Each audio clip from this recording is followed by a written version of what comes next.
When I think of HR, it's like people think this is the room you go to complain about the boss. There is a lot of experience working locally that the HR acts like they own the company. A proper HR person is coming alongside the team member. Here's their performance today. How can we make it better?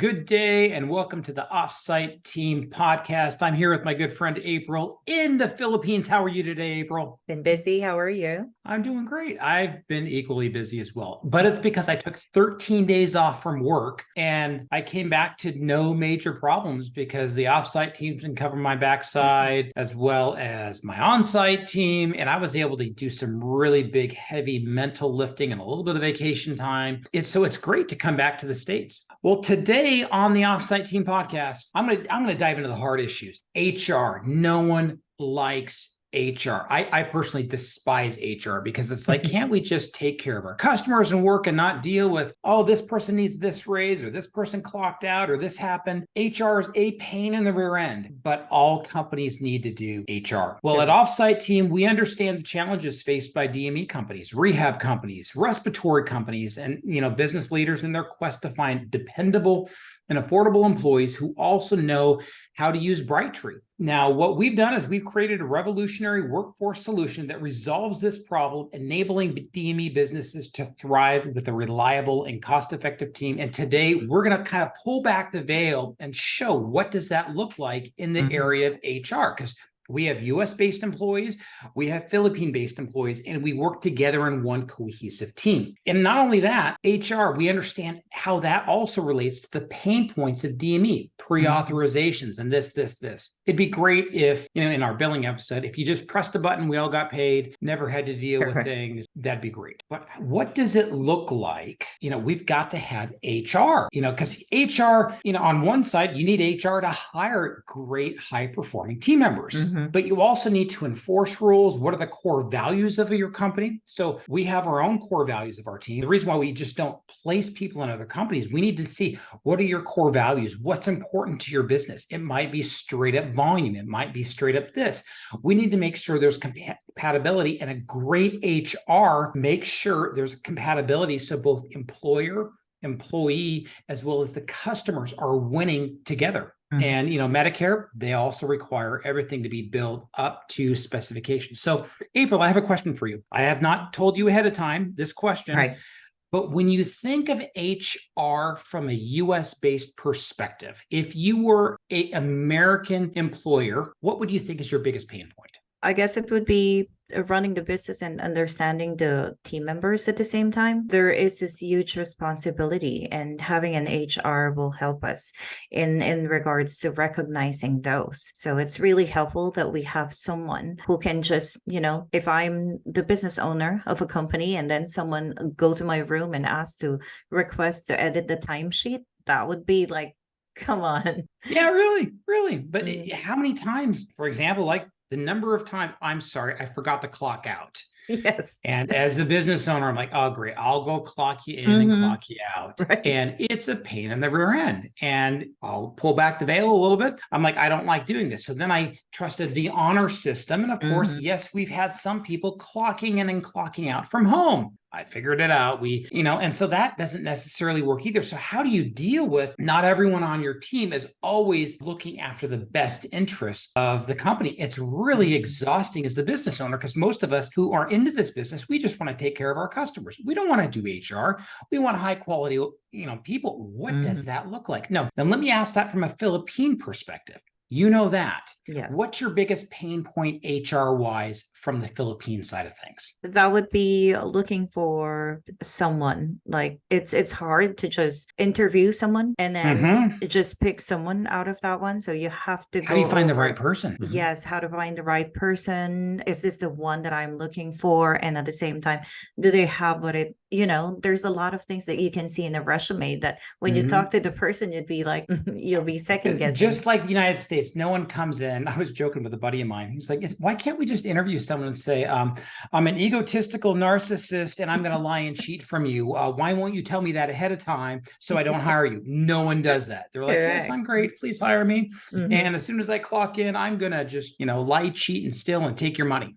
Not everyone is like that, but there are a few, and we need to make sure we don't hire those team members. We have a philosophy with the Offsite team. We want to hire thoroughbreds. We don't want to hire donkeys. And here's the thing is donkeys really don't want to work with thoroughbreds anyway, because thoroughbreds get annoyed at donkeys and donkeys get annoyed at thoroughbreds. So donkeys are still very valid farm animals, but they're just not meant for the Offsite team. They're not meant for our US based team. We hire thoroughbreds. And there's a way of doing that in a way our hiring policy works. And you've said several times, we hire go-getters, and we have a really customized screening to make sure we hire go-getters who go beyond the course of you're going to go to the nth degree.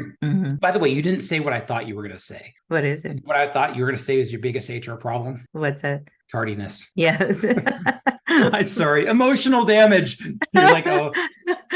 So I think we're working on it now. We are working on it, and we figured out a way around it. So I will say it's funny. Some of the Offsite team, we don't typically have a lot of absence problems. It's a lot like US workers, but we have had occasionally, there are a few people, they'll have tardiness problems, and we figured a way around it. And I'm not going to tell you our spidey secrets ahead of time, but we figured a way around it. It's like anyone else. Why are you showing up late for work or this and that?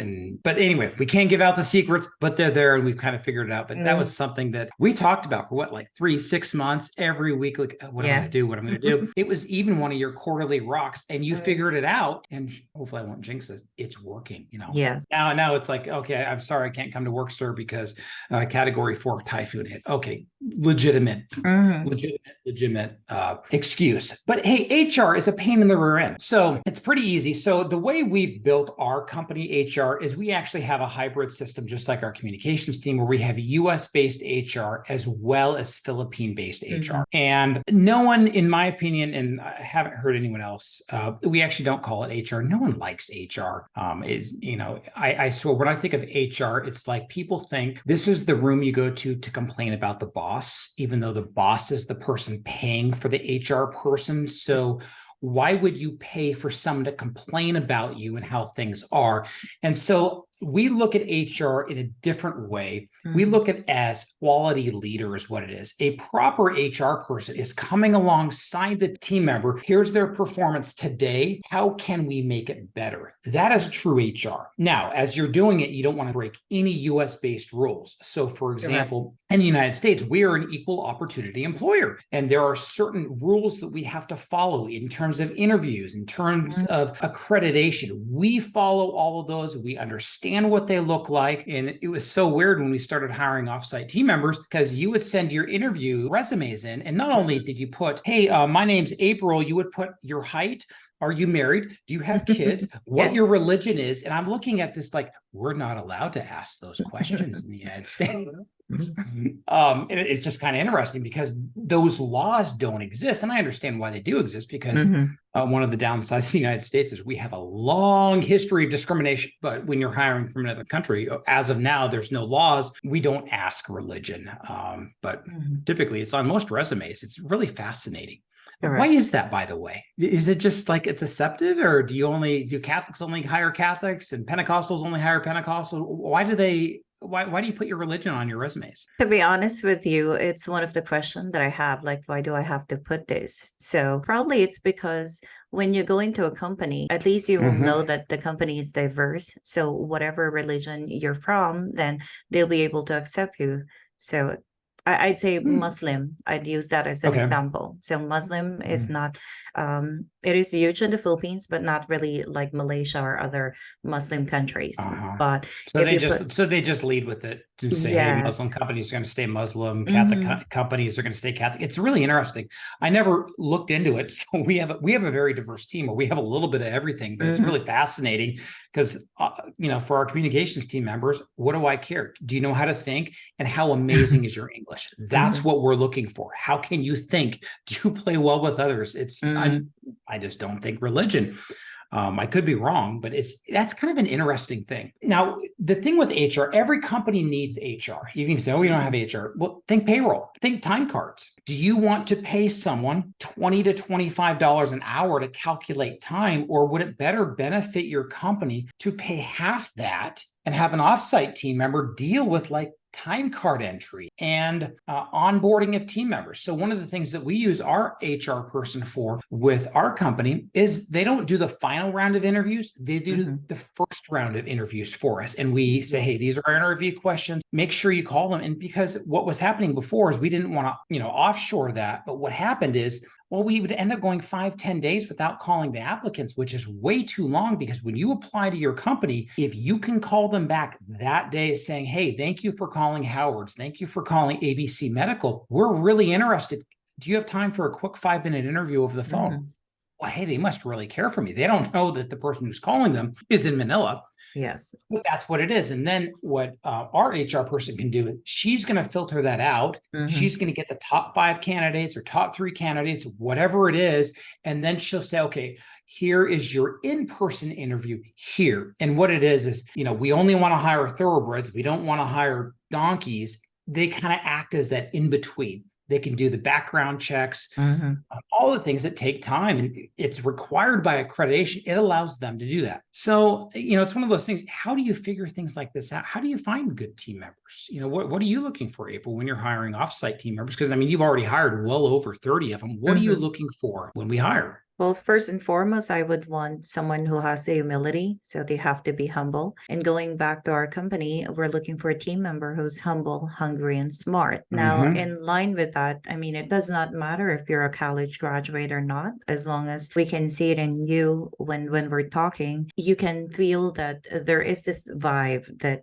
you can sense if the person is saying something legit. So I think it's one of those things. Yeah, and you want to know what that vibe is. And there's certain questions that we ask. Yes, correct. Tell me more about that. Give me an example. But then we also dial down on that, and our team understands what to ask for. There's also, if we happen to hire a dud, you want to offboard that person as fast as possible. The nice thing with offsite team is, what do?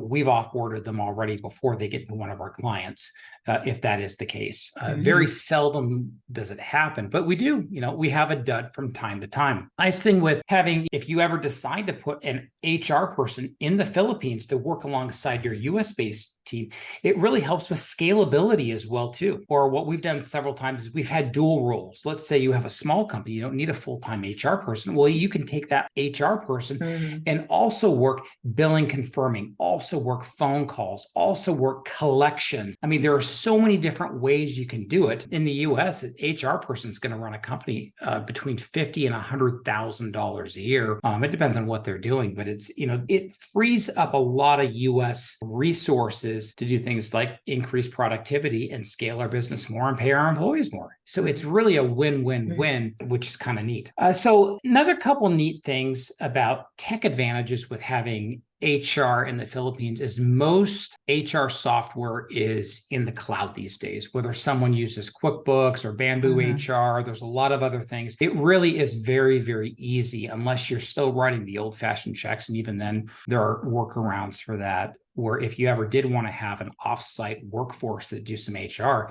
very, very easy to do. Another thing that's nice about HR in the Philippines is the cultural compatibility. The Philippines has a strong emphasis on relationships, and we've talked about this a lot.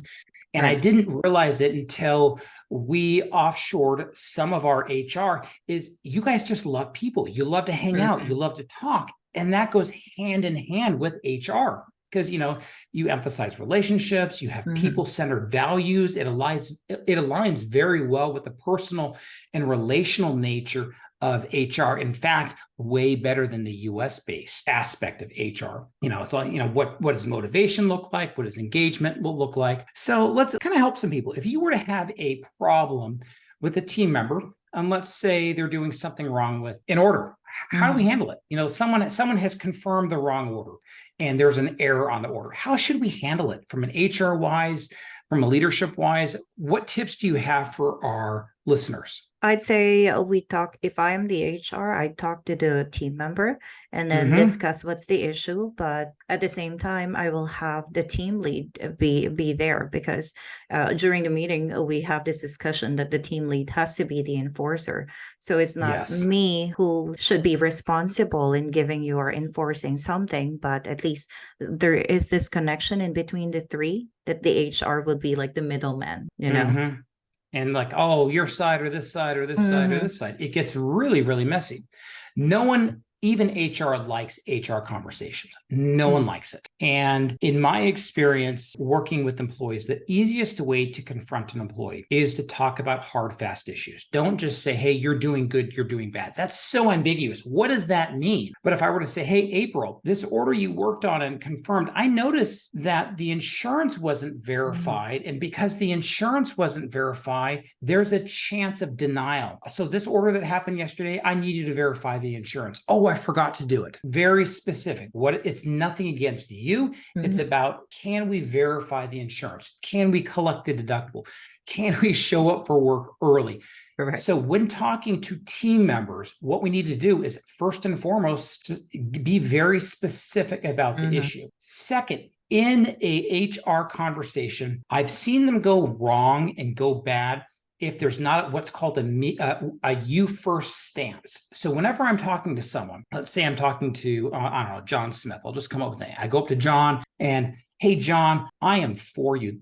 So you have to make sure that the person knows that you are for them before you confront. And because some people will take, especially perfectionists, they take it so personally. It's, you've done this really, really well. Some people will use the reprimand sandwich. Some people don't like that. But what we need to do is do a me first, hey, April, I am for you.